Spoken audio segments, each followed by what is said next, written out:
Thanks so much for joining us today for Barnabas Foundation's live training.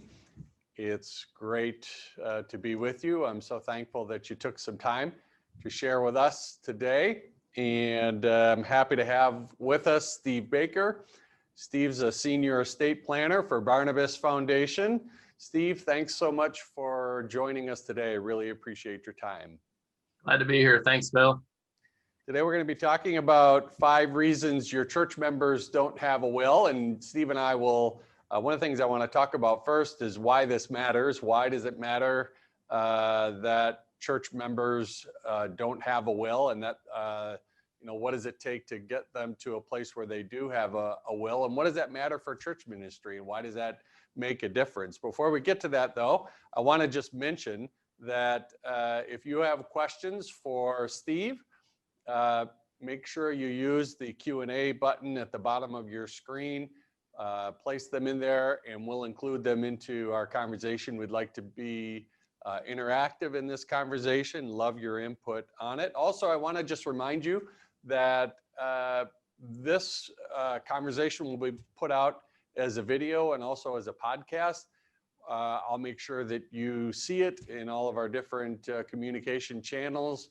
Take it and share it with a deacon, take it and share it with a council member, and ask them to watch this, and then follow up with them and ask them what they thought about it, and see if they have any questions, and get the dialogue going around our question today. Also, I want to just mention to you that next month in October, Barnabas Foundation is going to be offering a special series. I'm happy to be able to offer it to churches, to pastors, to church leaders. The series is going to focus on gifts that reduce taxes. It's going to be a 4-part series. It's beginning on October 14, and we're going to work through the topics of giving stock, giving from an IRA, giving real estate and business interests, and then lastly, giving commodities. So keep an eye out for promotional materials that we're putting out about this special series. And again, I'm happy to be able to offer it to churches along with our member organizations at Barnabas Foundation. So Steve, let's dive in. Let's reflect just a little bit about why this question of whether or not church members have a will, why does it matter for churches? And I'll just say that it's the kind of thing that a lot of church leaders, a lot of church pastors miss or don't understand why it matters for church ministry. Yeah, I think it's really important to kind of broach this subject or this question a couple different ways. One of those is from a larger perspective, broader perspective. So kind of think about when people are not doing planning like this, will planning and that kind of thing, that they're really not engaging in the full aspects of stewardship. From a church standpoint, we encourage people to be the steward that God wants them to be. They get involved in ministries, they volunteer their time, they tithe. But this is one of the areas that people have a hard time digging into stewardship and realizing that this is part of our being the steward that God wants us to be. So I think if we can get people more involved in the process, then they're being more engaged in being the steward that God wants them to be. I think from a real practical standpoint, statistics tend to show about 6 out of 10 people in the United States don't have a will. So what that really means is, and for people in the churches, their families are at risk. We can't go into all the risks associated with that in this kind of a topic, but there's just some things that they really should be taken care of, and families are at risk when you don't do this kind of planning. And then the third thing, I think, from a real specific church perspective is, these are people who have been involved in ministries at the church for a long time. Many of the people have been involved in churches ministries for a long time. And so if they don't do will planning, then the churches kind of miss out on the opportunity for those people to kind of give back to the church through their wills to continue to support the ministries that they've been involved with. So, that's a real practical thing. There's a lot of people that haven't really thought through that idea of of making a bequest to their church because they've been involved in the church for so long. So Yeah. I just had an email last week from someone that reached out to me. They know I work with Barnabas Foundation, and they said, I don't know if Barnabas Foundation is right for me. I have some questions about my will, but I don't really, I don't have a large estate or a lot of wealth or anything like that. So I don't really know if Barnabas Foundation is right for me. And I replied back and I said, it really boils down to charitable intent. If you have charitable intent with respect to your estate, then Barnabas Foundation is the place to be having that conversation. And she emailed back and she said, well, that's exactly what I want to be about, because I want to give a gift to my church in my will, but not sure exactly the right way to do that. And longtime member of her church, longtime, supporter, active in her church. And it's exactly the kind of thing that we're trying to accomplish with helping people complete their will. absolutely. So let's dive into some of these barriers. 5 reasons why church members don't have a will. Let's just begin with couples. What can be challenging for couples when it comes to completing their will? Sure. Well, the first one I'm going to mention is sort of applies to everybody, really, couples, single person. I think it's really this idea that we're having to kind of face our mortality. We talk about, as one of my kids said to me a long time ago, you talk about that death stuff, and it's really at the heart of it. I think people are finding that hard to do. We know we should do it, but we keep putting it off because we don't want to deal with that kind of a question. Mm-hmm. Which is interesting because we know that death is not a problem for us. Right. But I think when we are thinking about it and planning with resources, it can become a challenge. So it's just sort of like basic avoidance. Yes. Your basic avoidance. Yep. Don't want to deal with it. Just don't want to deal with it. Then there's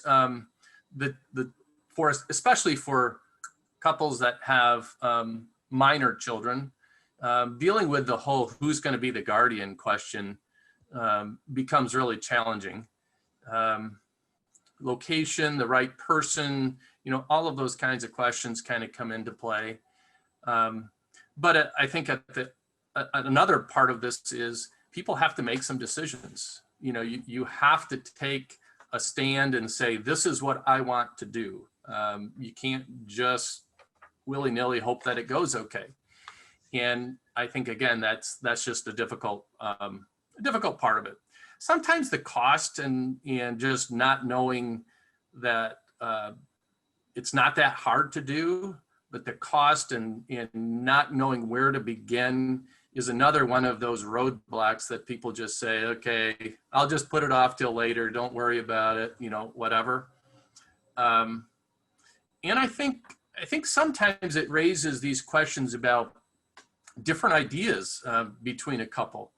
One of the spouses might have this kind of an idea, the other one might have this kind of an idea. So whenever we have this potential for, and I won't call it a big conflict, but conflict, a lot of times it gets shoved under the rug and we don't want to deal with it. But those discussions can be really healthy between the couple to kind of figure out how do we navigate through this difference of ideas or opinions. So.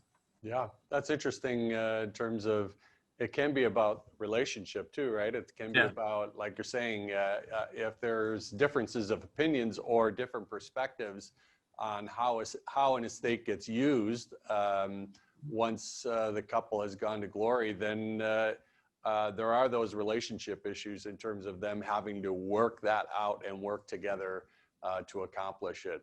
I just want to remind those who are joining us, if you have questions, feel free to use the question button at the bottom of your screen. We'd love to engage with you in our conversation. Steve, let's talk about couples with children. How might that become a challenging factor for couples who want to complete a will but haven't done that yet? Well, I'll go back to my first part in the previous answer was just the whole guardianship issue. If if people don't have minor children, then, the guardianship isn't really an issue. But with adult children, it can be challenging to kind of work through this whole idea of, yeah, we want to benefit them, but how do we benefit them? Is it an outright distribution? Do we have adult children who have some circumstances that might require more long-term planning? Or even the larger question, which I know we've had conversations with couples about, is, how much is enough to leave children? So it kind of runs the whole gamut. It's a wonderful thing. God calls us to benefit our families, to provide for our families. But within that, there's no general prescription of this is how you do it. There's multiple ways to do it. And I think that can be challenging for couples. Some of the adult children are doing great, some not so great. They have different needs and different challenges. So you start to have these conversations about fairness versus equal. And sometimes those two do not mean the same thing. So, right. So that can be another one of those, as you mentioned earlier, the relational sort of challenge that couples have to work through. Yeah, that's what I think, is that, sometimes people in general, or we all get stuck, and every couple gets stuck. And sometimes you can get stuck on this question of a will. And when you get stuck, the healthy thing to do is to get some help, right? Who can we go to for some help talking through what these issues are, who have some experience, some expertise. And of course, that's where you come in, Steve. So we're so happy that you're on the job. Let's talk about deciding on who to name as an executor or a trustee, and how that can be a barrier sometimes to completing a will. Well, when we talk about the planning, the participants, or the people that are going to be here to fulfill the wishes that you have, are generally called executors or personal representatives, and or sometimes maybe a trustee. But the point of the difficulty with it is sometimes we think that we have to have this perfect person to do this, that there is a way to find somebody who can just be fantastic in this. And I don't think that's going to happen. I think the challenge becomes sometimes choosing between children. Typically people like to kind of do the birth order kind of decision making, which can work just fine. Other times it doesn't work as well. So the challenge is finding the right person, not the perfect person, but the right person. And you have to come to realize that you're trusting this person or persons that you name, that they're gonna fulfill what your documents say to do. And there are processes by which they have to go through to do all of these things, but you just have to trust that they're going to do it. Sometimes it is people. Sometimes it doesn't work very well to have people do it. So we start to talk with folks sometimes about incorporating what we call corporate fiduciaries. They are sometimes bank trust departments, et cetera, that will be there to always do the things that you want them to do. They have expertise in doing these things, and they do cost some funds to do that, but sometimes that's the better choice. So there's just multiple things that go into choosing the executor. One of the things that's helpful, though, is to understand from a person's or a couple's standpoint is the person you're designating to do this doesn't have to be the person that just does everything. They have the ability to hire an attorney to help them kind of complete the whole estate process. They can hire tax people to do any kind of tax work, et cetera. So you're choosing somebody to kind of oversee the process, somebody who can delegate to get things done, but ultimately you got to get things done. So it's a challenge, but there are great ways to resolve that challenge, and it fits with people's individual choices and things. I really like that. I like that, because you can really sort of get blinders on when it comes to this kind of a decision, because I feel like and a lot of pressure, right? Around we have to choose who the executor is going to be.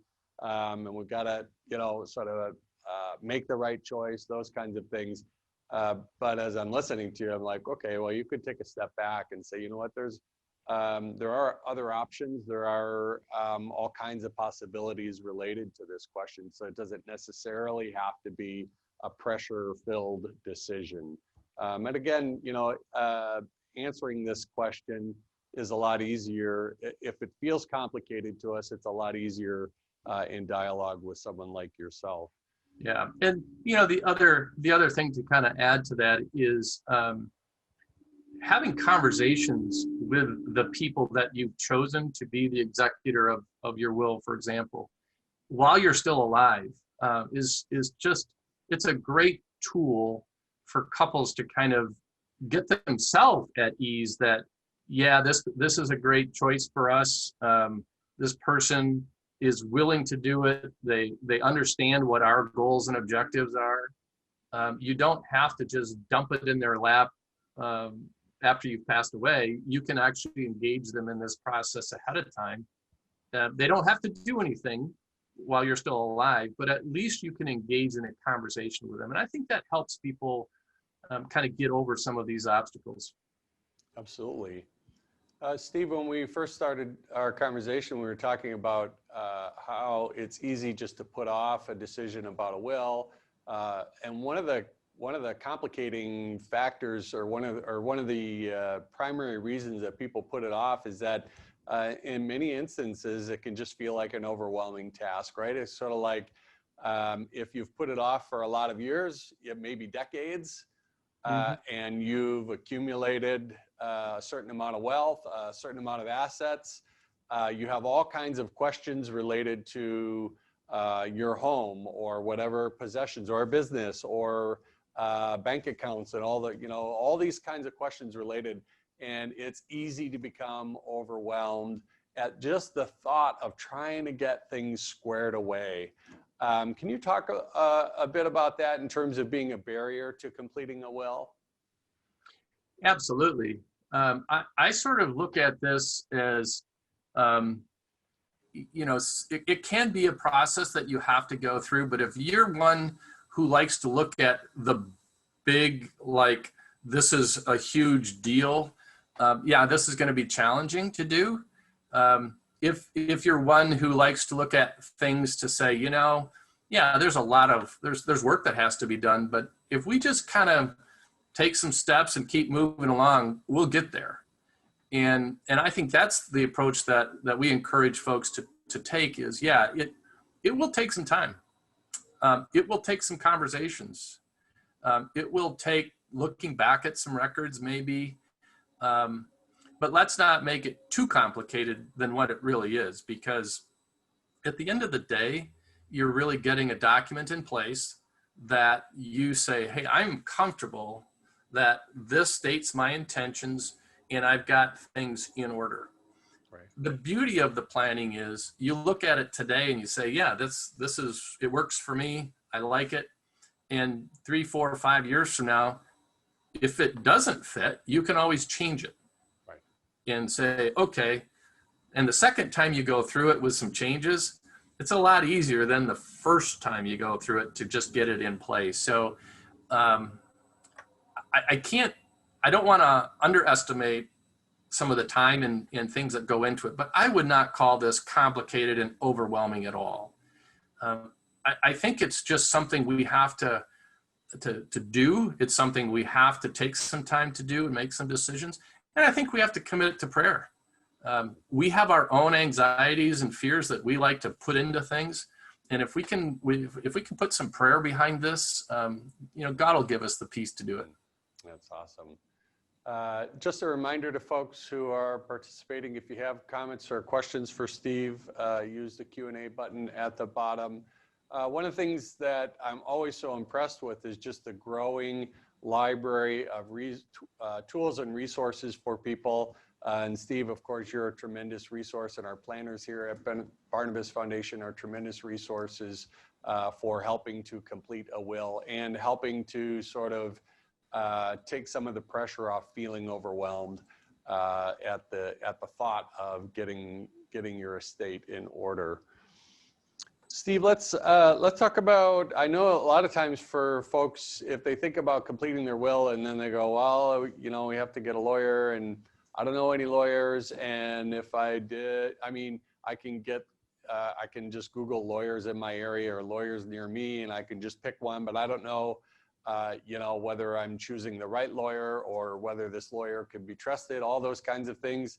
Can you talk a little bit how you've seen couples and families answer that question and work through some of the complications of it?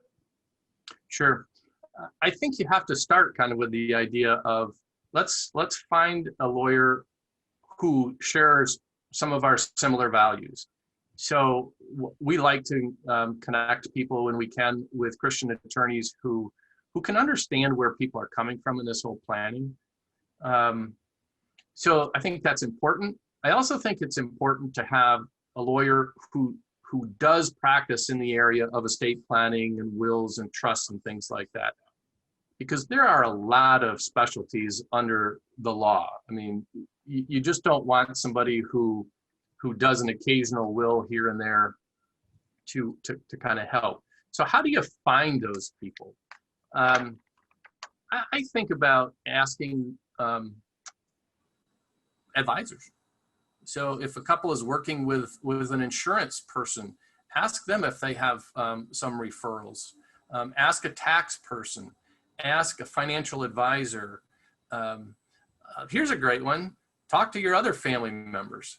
You know, ask your parents or your aunt and uncle or somebody, you know, hey, we're looking at doing some planning. Is there a lawyer that you use that you would trust and you value their opinions? And, you know, maybe you can kind of do accountability buddies, you know. We haven't done ours yet either. You know, let's go to the same one and you do yours and I'll do mine and we'll get it done. So I think it just gives a great conversation. There are some online resources you can use. There's a group called Christian Legal Society. They have some online resources of people in areas all over the country that can help too. So, but it's important to find somebody who does this kind of work regularly and who shares the same values that you do.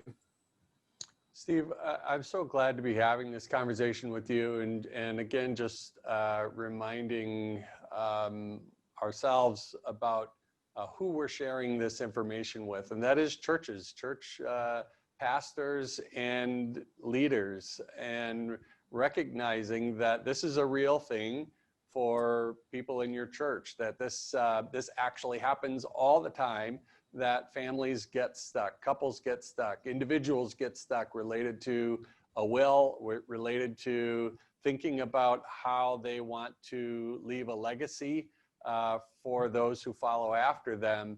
And the fact that, you know, we have Barnabas Foundation, that Barnabas Foundation exists for answering these kinds of questions. And Steve, you're a planner and have been for a number of years, and there's other planners from Barnabas Foundation. It's so fabulous to have this as a resource for our churches. And I just want to mention too, that because of the relationship between Barnabas Foundation and the Christian Reformed Church in North America, your church members ages 55 and up, they have complimentary access to conversations with planners like Steve. And that's something that is a tremendous value and is just sitting there for your church members. So again, at the top of our conversation today, I said, this will come out as a video, it'll come out as a podcast. Think about which church leader you can share this with. Once they've listened to it, ask them, have you listened to that?